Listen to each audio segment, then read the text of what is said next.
des Miss unies et soudées.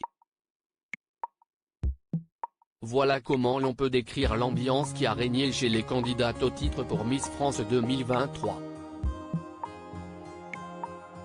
Une camaraderie que regrettent toutefois des membres de l'organisation. Sans grande surprise, c'est Indira Ampio qui a remporté le titre de Miss France 2023 à Châteauroux le 17 décembre. Il faut dire que la science avait déjà annoncé le nom de la grande gagnante quelques jours plus tôt. À minuit 40, la jeune Miss Guadeloupe 2022 a donc récupéré sa couronne et son écharpe des mains de Diane Lair, émue mais rassurée à l'idée que le concours soit terminé. Mais ce que la science n'avait pas prévu, c'est l'esprit de camaraderie qui a régné pendant les jours qui ont précédé l'élection. Du moins du côté des candidates au titre.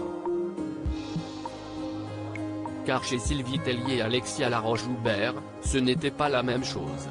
Impossible de ne pas rappeler le froid qui a régné entre les deux femmes du concours lors de la conférence de presse de Miss France 2023.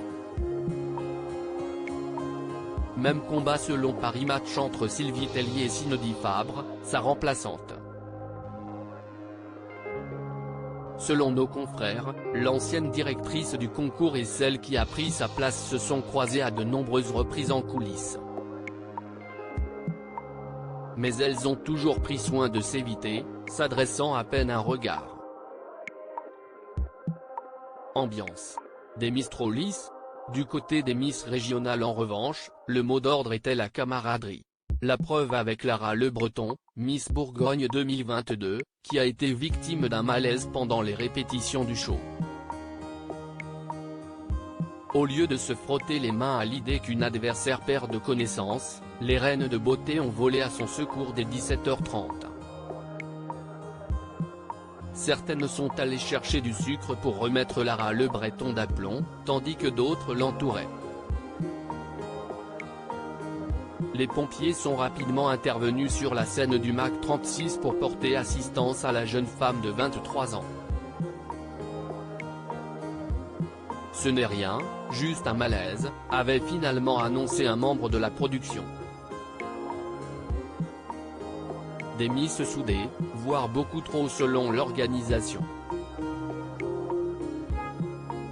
Cette année, elles sont un peu lisses, a regretté un membre de l'organisation du concours auprès de Paris Match ce 22 décembre.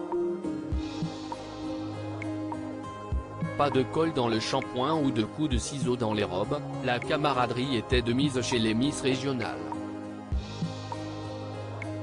Un monde en paix, voilà ce qu'elles veulent toutes.